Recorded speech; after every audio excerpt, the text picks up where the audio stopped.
Halo teman-teman, gimana kabarnya? Semoga semuanya dalam keadaan baik ya. Ketemu lagi sama Belajar Masak. Kali ini gue kepengen bikin makanan penutup gitu yang seger-seger, yaitu puding buah. Mau tahu cara buatnya? Yuk kita mulai aja.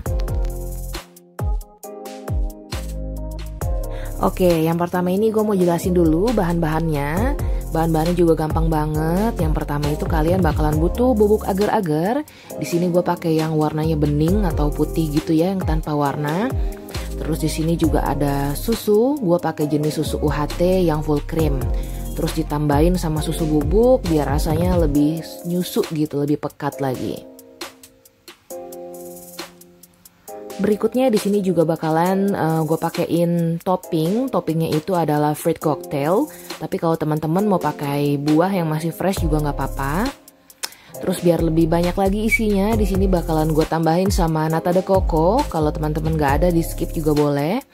Terus mau gue tambahin juga ini pakai biji selasih. Nanti dia bakalan gue seduh dulu. Terus ada vanilla bubuk atau kalau teman-teman punya vanili atau vanilla essence juga boleh. Terus di sini juga ada sirup rasa jeruk.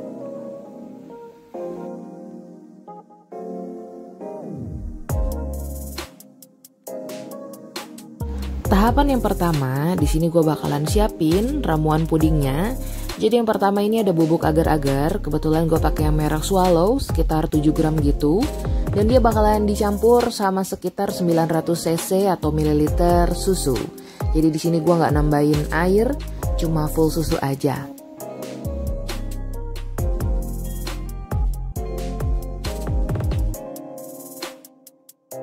Terus kayak yang tadi gue bilang di awal, supaya rasanya lebih nyusu gitu ya.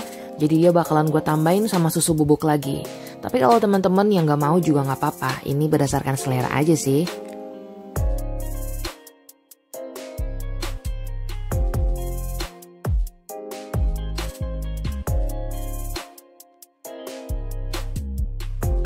Berikutnya supaya lebih wangi, ini bakalan gue tambahin sama vanilla bubuk.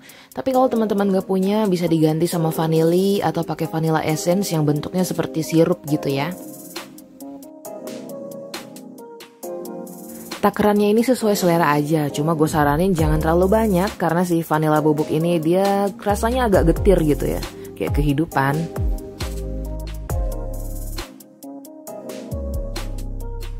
Lanjut, abis itu gue bakalan nuang si susunya. Ini pakai trik yang gue temuin di internet juga. Jadi nuangnya arahnya terbalik gitu ya. Gunanya ini supaya susunya nggak terlalu muncrat parah sih. Nah, tahapan ini juga kenapa gue lakuin nggak langsung dituang di kompor gitu. Jadi ini karena gue masih amatiran dan ini mungkin bisa jadi tips juga untuk teman-teman yang baru belajar masak gitu ya. Supaya nggak terjadi gumpalan ketika kalian bikin pudingnya. Jadi di sini gue pastiin dulu kalau semua bahannya sudah tercampur, kalau sudah rata baru gue naikin ke atas kompor.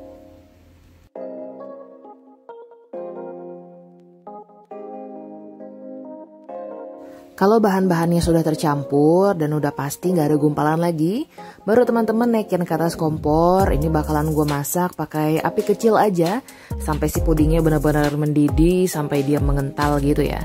Ini sebelumnya mohon maaf banget karena gue masak sekitar jam 3 sorean, jadi ini cahayanya shine bright like a diamond ya. Di sini juga bakalan gue tambahin sama gula pasir.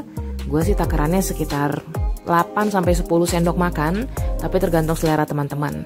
Terus di sini juga bakalan gue tambahin sama sejumput garam gitu, biar nggak terlalu manisnya keenekan. Kalau ramuannya sudah matang, dengan tandanya dia sudah mulai mengental, sambil ngilangin uap panasnya, di sini gue bakalan nyiapin cetakan. Ini kebetulan gue pakai cetakan plastik gitu, tapi kalau misalnya teman-teman punya wadah yang lebih baik gitu ya, itu boleh juga dipakai. Terus tinggal kalian tuang aja deh tuh ke cetakan. Ini banyaknya tergantung selera kalian dan tergantung besar wadah kalian. Kalau uap panasnya sudah benar-benar hilang, baru deh kita masukin ke kulkas atau lemari pendingin. Kenapa? Supaya kulkasnya gak gampang rusak ya kan? Sambil nunggu pudingnya keras, di sini gue juga mau siapin untuk toppingnya. Ini fruit cocktail sudah dibuka, nata de coco juga. Ini juga biji selasi juga sudah gue seduh sama air hangat. Terus ini juga sirup jeruknya juga sudah dibuka. Iya, ini karena gue udah kesana kesini di Berau, gue cari-cari fruit cocktail dan gak nemuin yang ukuran kecil, jadi mau gak mau ya kan, gue harus beli yang wadah ukuran babon atau king kong ini. Harganya lumayan, sekitar 45.000, tapi kalau misalnya fruit cocktail yang ukuran kalian kecil itu mungkin sekitar 20 ribuan aja kali ya. Tapi kalau misalnya teman-teman nih punya buah yang fresh kayak anggur gitu, mangga, jeruk dan sebagainya, itu bisa juga loh kalian pakai.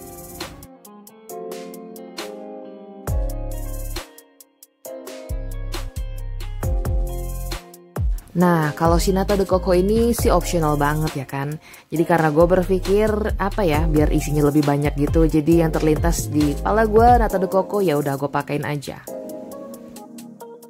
Berikutnya gue mau masukin si biji selasi yang udah diseduh. Tapi sebelumnya gue mau nanya dulu nih sama teman-teman.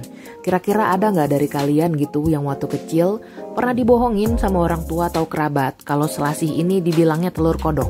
Ada nggak? Apa gue doang ya kira-kira? Padahal si selasih ini dia asalnya dari biji kemangi. Eits, Messi cooker is in the house yo. Selanjutnya ini si telur kodok dan isian yang lainnya bakalan gue aduk-aduk aja biar rata. Baru gue tuangin sirup. Ini juga takarannya sesuai selera. Tapi kalau teman-teman yang gak terlalu suka manis, sirup ini bisa ditambahin sama sedikit air. Kalau pudingnya sudah mulai padat, di sini bakalan gue tuang sama topping yang sudah kita bikin tadi. Tapi di sini gue nuangnya pakai sedikit perasaan, soalnya pudingnya belum benar-benar keras gitu. Tapi jangan khawatir, nanti setelah toppingnya sudah dituang semuanya, puding ini bakalan gue taruh di kulkas lagi biar benar-benar enak dimakannya.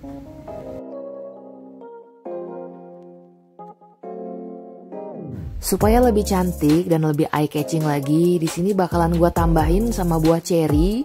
Ini gunanya sih untuk estetika aja. Tapi kalau teman-teman ada yang suka kan gak masalah juga. Puding buah ini bisa banget untuk kalian jadiin sebagai menu buka puasa kalian. Bisa juga untuk teman-teman lain yang mau mencoba untuk membuka peluang usaha gitu ya. Untuk jualan puding ini bisa banget dijual. Gimana? Gak susah kan cara bikinnya? Terima kasih banyak ya untuk teman-teman yang sudah nonton video ini. Untuk teman-teman yang belum subscribe, ayo klik tombol merah di bawah ya, supaya kita bisa belajar masak sama-sama. Sampai ketemu lagi.